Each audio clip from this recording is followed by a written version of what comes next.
Are you a creative who has trouble staying motivated? Today, I'm going to show you my top 5 tips for staying driven and on task on creative projects. Keep watching.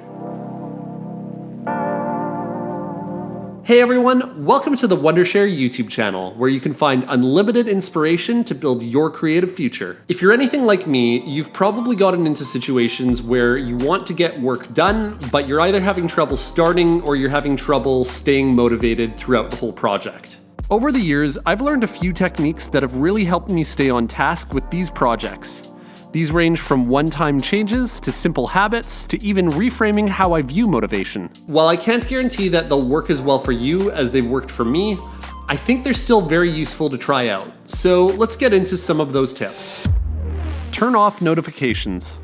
So this one's pretty simple. With the way that the attention economy works these days, companies want you to spend as much time as possible using their apps. One of the ways they do this is by getting your attention with notifications. Sorry, one sec. Oh, that's too funny.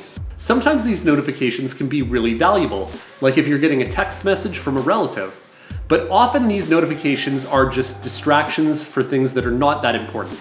On principle, I turn off all of my notifications on both my phone and computer, unless it's a text message or a reminder. You can also try temporarily turning off your notifications with a feature called Do Not Disturb, which I find also works really well. For me, it cuts out all of the noise and lets me focus on my work.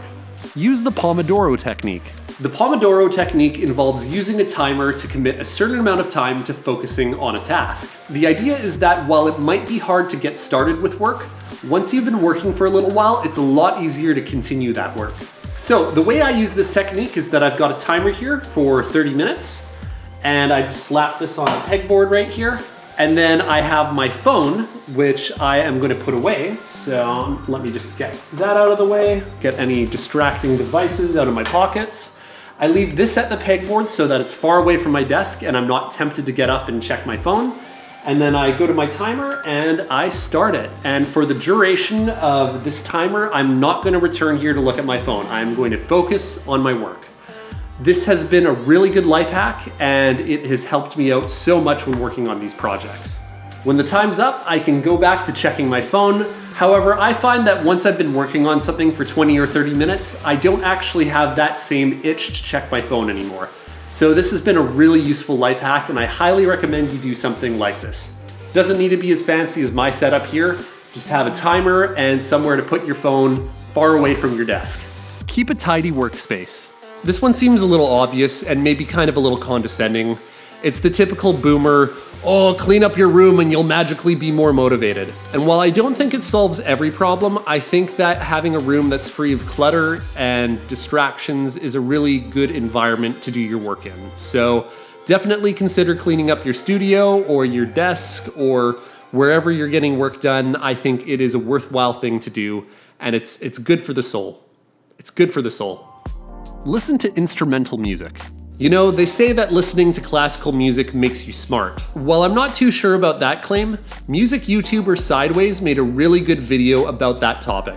In that video, he demonstrated that the parts of your brain that are responsible for reading and writing can get disrupted when you hear external voices or music with lyrics in it. So if you're doing any reading or writing for your creative work, I'd recommend that you focus on listening to classical music, video game soundtracks, movie scores, even lo-fi hip-hop beats to study to. I've personally made an instrumental music playlist for myself that I use when I'm trying to focus on video editing.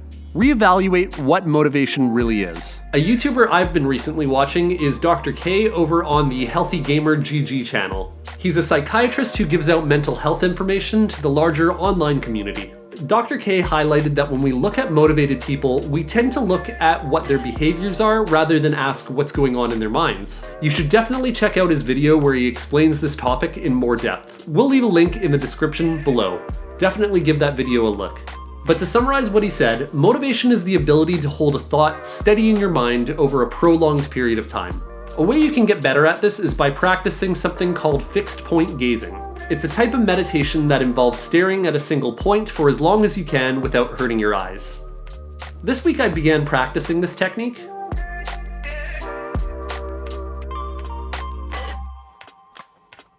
But yeah, I could still get a lot better at it. I definitely don't have enough time to properly elaborate on this topic, so if you're interested in this one technique, definitely check out the links in the description below. You'll learn way more about this. All right, time to get back to work. So those are 5 techniques that I've used so far that have helped me get my creative work done. If you have other techniques that you've used, please let us know in the comments down below. Don't forget to subscribe, and we'll see you in the next video.